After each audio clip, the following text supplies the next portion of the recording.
90% जनता को शिक्षा, सत्ता और संपदा से अधिकार विहीन कर दिया। इस देश में डेमोक्रेसी नहीं है।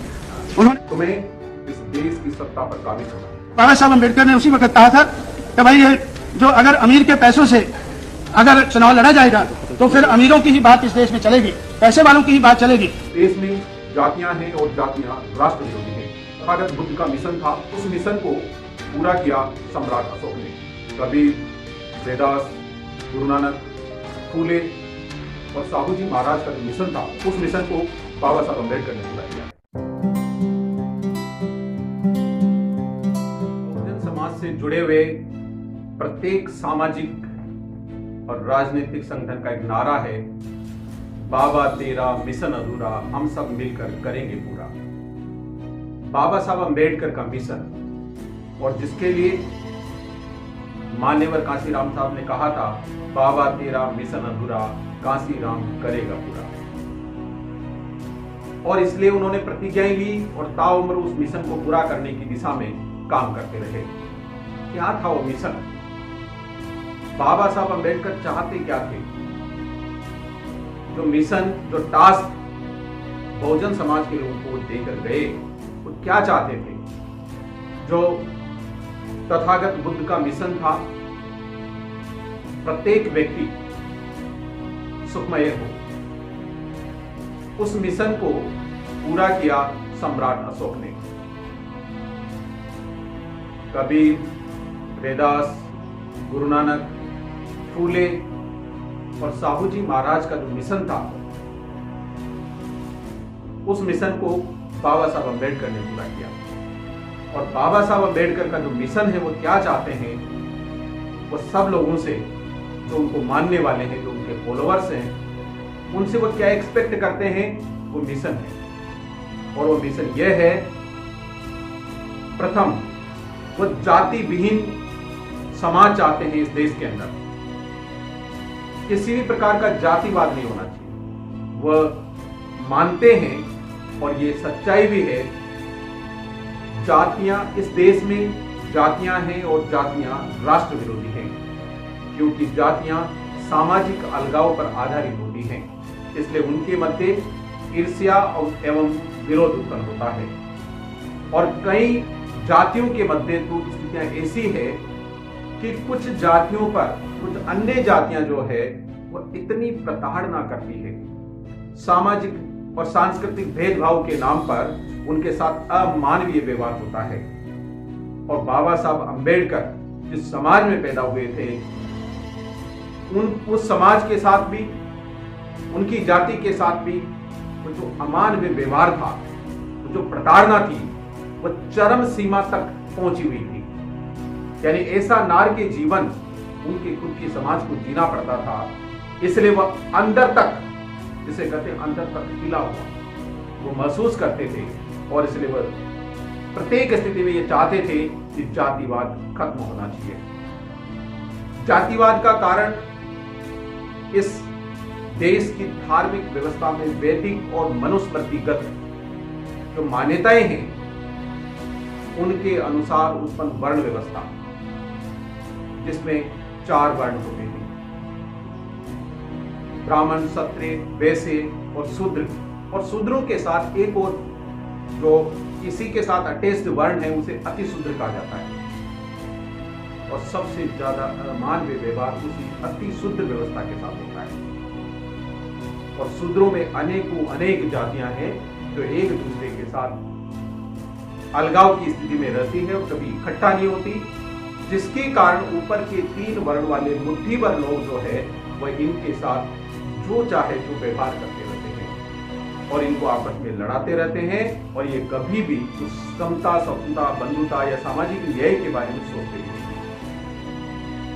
मान्यवर कांशीराम साहब को बाबा साहब अम्बेडकर की लिखी हुई वह किताब, जिसका नाम है जातिवाद का समूल नाश, एनिहिलेशन ऑफ कास्ट, जब मान्यवर दीना भाना जी के माध्यम से उनको ये किताब पढ़ने को मिली 1964 में, तो एक ही रात में उन्होंने इस पूरी किताब को 3 बार पढ़ लिया। और उन्होंने कहा कि मुझे जीवन भर काम करने का टास्क मिल गया है। उन्होंने कहा कि एक किताब ने मेरी जिंदगी को परिवर्तित करके रख दिया। बाबा साहब अम्बेडकर ने इतनी किताबों में क्या क्या लिखा होगा।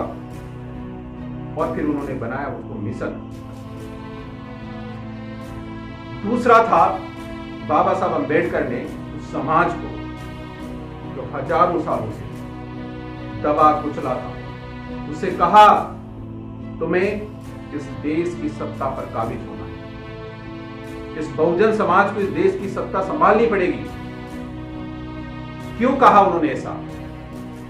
क्योंकि इस देश का जो ऊपर के 3 वर्णों के मुट्ठी भर लोग जो हमेशा सत्ता के करीब रहे, सत्ता किसी के पास भी रही हो, चाहे सत्ता मुगलों के पास रही हो, चाहे अंग्रेजों के पास रही हो, चाहे किसी के भी पास रही हो, लेकिन सत्ता के सबसे जो नजदीक वर्ग जो रहा है वो ऊपर के 3 वर्ण रहे।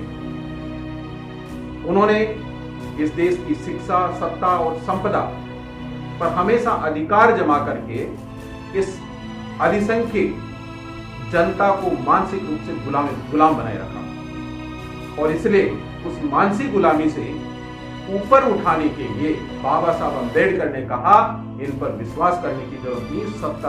सत्ता में तुम्हें सक्रिय भागीदारी निभानी पड़ेगी और सत्ता पर काबिज होना पड़ेगा, तब ही जाकर के तुम्हारे साथ ये जो सामाजिक न्याय है, जो तुम्हारे साथ समानता, बंधुता और स्वतंत्रता की जो बात है, वो तब भी पूरी हो सकती है। और तीसरा उन्होंने कहा प्रबुद्ध भारत का निर्माण, एक समृद्ध शक्तिशाली भारत का निर्माण, ऐसा भारत, ऐसा राष्ट्र जिसमें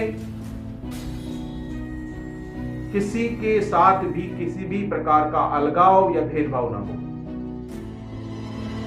जहां पर सामाजिक न्याय, समानता, स्वतंत्रता और बंधुता कायम हो।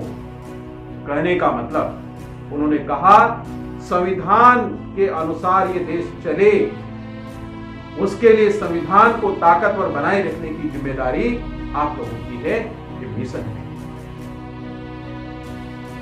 ये जो मिशन है बाबा साहब अम्बेडकर का, इस मिशन में ऐसी कौन सी गलत बात है जिसके कारण लोग उनके मिशन की ताकत को हमेशा छुपा के रखना चाहते हैं, उनके विचारों को कमजोर करना चाहते हैं और जन जन तक पहुंचने नहीं देना चाहते?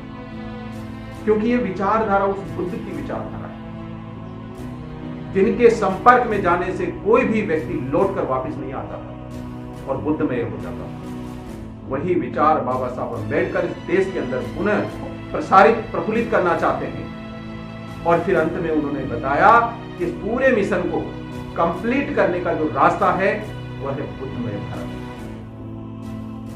यानी बुद्धम शरणम गच्छामि। और यही कारण है कि यहाँ के जो लोग हैं जिनके पास शिक्षा थी, उन्होंने सत्ता पर अपने आप को कायम रखा और संपदा का जो अधिकार था वो यहाँ की लगभग 90% जनता को शिक्षा, सत्ता और संपदा से अधिकार विहीन कर दिया और उनके साथ लगातार तिकड़म और षड्यंत्र करते रहे। ये उन पढ़े लिखे यानी जिनके पास कुछ ज्ञान अर्जित कर लिया जिन्होंने, उन्होंने एक ऐसा षड्यंत्रकारी कनिंग ग्रुप बना लिया था और इस ग्रुप से ऊपर उठ करके इस देश को महान भारत राष्ट्र बनाने के लिए बाबा साहब अम्बेडकर ने ये जो मिशन था वो लोगों को सौंपा। और उन्होंने कहा, हे मेरे अनुयायियों, मेरे भाइयों, मेरे सेनापतियों, ये जो कारवां जिसे मैं बड़ी मुश्किल से यहां तक लेके आया हूं, इसे आगे ले जाने की कोशिश करना, और अगर आप इसे आगे नहीं ले जा सको तो कम से कम इसे पीछे मत जाने देना। ये बाबा साहब अम्बेडकर का मिशन था और इस मिशन को पूरा करने की जिम्मेदारी इस देश के प्रत्येक समझदार व्यक्ति की है और बहुजन समाज के प्रत्येक व्यक्ति को ये जिम्मेदारी अपने कंधों पर लेकर उठानी चाहिए। जय हिंद, जय भारत। धन्यवाद।